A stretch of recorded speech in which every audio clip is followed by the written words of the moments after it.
Warahmatullahi taala wabarakatuh.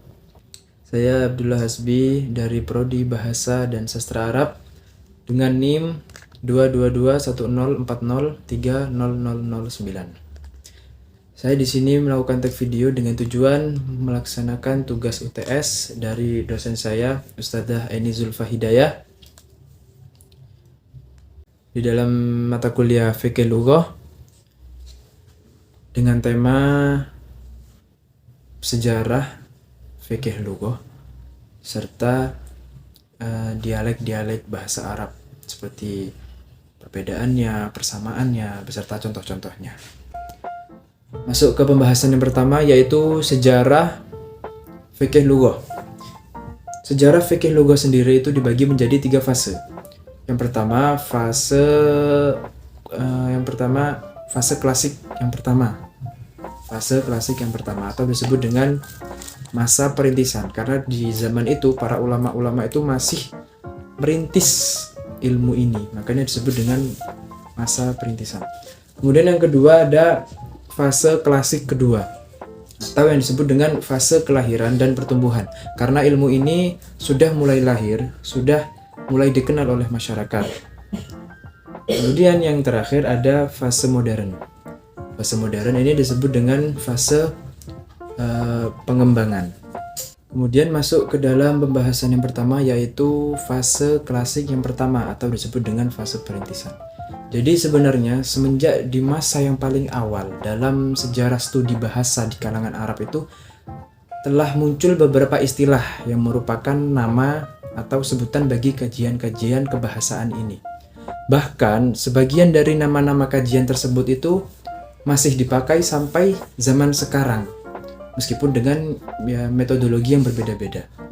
Nah, di antara istilah-istilah kajian kebahasaan di kalangan Arab yang paling populer itu ada al-lughah, ada an-nahwu, dan ada al-arabiyah.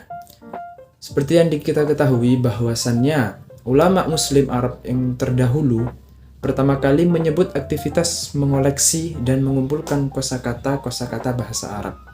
Jadi orang-orang dulu itu dengan apa mereka merintis ilmu ini? Dengan mengumpulkan kosakata bahasa Arab dari para masyarakat terdahulu. Kita membahas klasik yang pertama, kita masuk ke fase yang kedua, yaitu klasik kedua.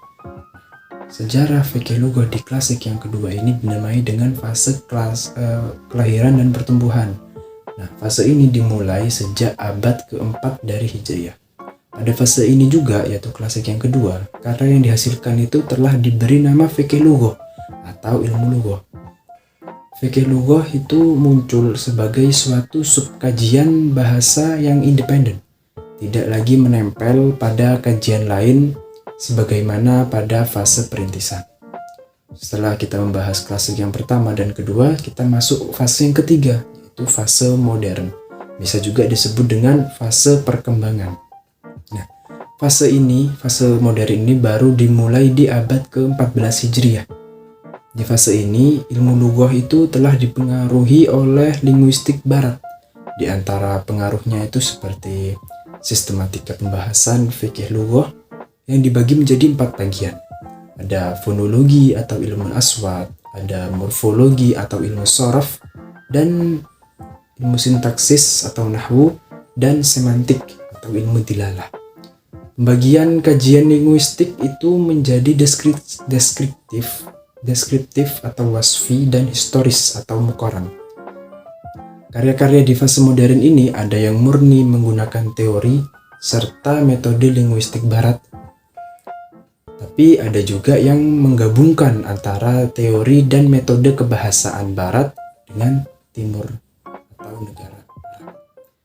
Sudah selesai kita membahas sejarah fikih lughah yang mana dibagi menjadi tiga fase. Ada klasik pertama, ada klasik yang kedua, dan ada fase modern atau asrul hadis. Setelah itu kita akan membahas tentang dialek-dialek yang ada di fikih lughah ini, seperti perbedaan, persamaan, kemudian macam-macam dialek, dan juga pengertian dialek. Definisi variasi dialek. Dialek adalah sistem kebahasaan yang dipergunakan oleh suatu masyarakat untuk membedakan dari masyarakat lain yang bertetangga atau yang berdekatan, yang menggunakan sistem yang berlainan walaupun erat hubungannya, yang dikatakan oleh Weijel tahun 1975. Nah, dalam kajian bahasa Arab, istilah dialek itu bisa dikatakan juga dengan lahjah. Dalam bahasa Arab, dialek itu lahjah. Kemudian kita masuk ke variasi-variasi dialek. Nah, Arab sendiri sebagai bangsa yang masyarakatnya terdiri dari kabilah-kabilah dan suku-suku, membuat bangsa Arab itu memiliki budaya dan dialek bahasa tersendirinya. Ada 5. Yang pertama, bahasa yang berkaitan dengan pengucapannya dan diberi nama lughah mansubah mulaqabah, atau dialek yang dapat disebut lughah mansubah mulaqabah. Contohnya seperti ru'aituka menjadi ru'aitukish, alaika menjadi alaikish gitu. Yang kedua, bahasa yang berkaitan dengan pengucapannya namun tidak diberi nama, seperti atau lughah mansubah ghair mulaqabah. Contohnya seperti dialek Mazin itu mengganti mim dengan ba atau ba dengan mim, seperti itma'anna menjadi itba'anna begitu. Kemudian yang ketiga adalah dialek yang dikaitkan dengan pengucapannya tanpa diberi nama dan hanya mengganti harokatnya saja. Contohnya itu penduduk Najd, itu mereka membaca nahiyun menjadi nihiyun begitu. Yang keempat ada bahasa yang tidak dikaitkan dengan pengucapnya, juga tidak diberi nama, atau lughah ghairu mansubah wala mulaqabah. Terkait dengan dialek Arab yang sudah dipakai secara umum. Contoh, beberapa orang Arab itu ada yang mengganti huruf kaf menjadi huruf jim, seperti lafadz Ka'bah menjadi Ja'bah. Kemudian yang terakhir atau yang kelima, itu kesalahan pengucapan atau bahasa oleh orang Arab, seperti ro menjadi lam atau sin menjadi tha. Itu adalah variasi-variasi dialek dalam bahasa Arab. Sekarang kita masuk ke perbedaan-perbedaan dialek. Nah, hal ini itu ditemukan dalam berbagai aspek. Perbedaan dialek ini ada beberapa aspek, yaitu seperti bunyinya, maknanya, katanya, dan aturan-aturannya. Yang pertama kita bahas dari aspek bunyinya atau suaranya. Perbedaan-perbedaan dialek itu dapat dilihat dari pengujaran katanya. Hal ini terlihat dari sebuah perbedaan-perbedaan antar dialek satu dengan dialek lainnya dalam mengujarkan sebuah kata. Contohnya itu pada bacaan imalah, yaitu mencondongkan bacaan harokat fathah ke kasroh. Seperti contoh bacaan abduha, as-saja, kola, itu bisa dibaca wadduhe, was-saje, kole, dan sebagainya. Walaupun ada juga dialek lain yang membacanya dengan tidak mengimalahkannya, atau tetap abduha, saja, dan sebagainya. Kemudian yang kedua, perbedaan dialek ini itu juga tampak dalam aspek maknanya, seperti yang terlihat dalam kata-kata sinonim atau antonim. Sebagai contoh, perbedaan dialek dari segi makna ini terlihat dalam sebuah riwayat yang menunjukkan bahwasannya sahabat Abu Hurairah itu tidak memahami kata as-sakin yang diucapkan oleh Rasulullah SAW. Padahal maknanya itu sama aja dengan kata al-Madinah, as-sakin wal Madinah. Kata as-sakin ini berasal dari suku Daus. Kemudian yang ketiga itu dari segi perbedaan kata. Hal ini bisa dilihat dari kata-kata yang tidak berubah dan maknanya pun masih seperti makna dialeknya yang dulu. Ini juga bisa dijumpai pada sebagian suku, seperti kata Madinah itu tadi yang ada suku Daus yang bermakna as-sakin. Kemudian ada kata al-ghobit yang bermakna kendaraan atau tumpangan bagi perempuan. Ini ada di dalam dialek Ta'i. Kemudian ada kata zu yang bermakna al-lazi dalam dialek Ta'i juga.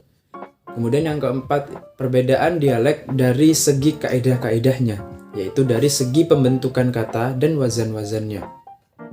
Ini bisa dilihat dari beberapa contoh di bawah ini. Yang pertama ada mendomahkan hak pada kata ayyuha apabila tidak diikuti isim isyarah. Ada di dalam dialek Bani Asad. Seperti ayyuhan nas itu diganti menjadi ayyuhun nas seperti. Kemudian yang kedua dikasrohkannya huruf-huruf awal fi'il mudhari' dalam dialek Ahra. Seperti yadribu nasta'in menjadi yadribu nista'in gitu. Yang ketiga dima'rifatkannya isim sifat sebagai ganti dari al. Am ganti al. Seperti as-safar jadi am-safar, as-suyam jadi am-suyam. Kemudian yang keempat perbedaan bentuk jamak seperti jamaknya dari tawanan. Ada sebagian membaca usro, ada sebagian lagi yang membaca usaro. Itu perbedaan dialeknya. Kemudian yang kelima wakaf pada hak taknis dengan tak pada dialek Bani Himyar seperti hadihi ummatun menjadi hadihi ummat. Itu di dalam Bani Himyar. Jadi itulah perbedaan-perbedaan dialek yang ada di dalam suku-suku bangsa Arab. Seperti itu. Setelah kita membahas yang pertama yaitu sejarah fikih lughah, kemudian masuk kepada dialek-dialek seperti pengertian dialek, contoh-contoh dialek, perbedaan-perbedaan dialek dan semacamnya. Maka selesailah video ini. Sekian dari saya. Kurang lebihnya mohon maaf. Assalamualaikum warahmatullahi taala wabarakatuh.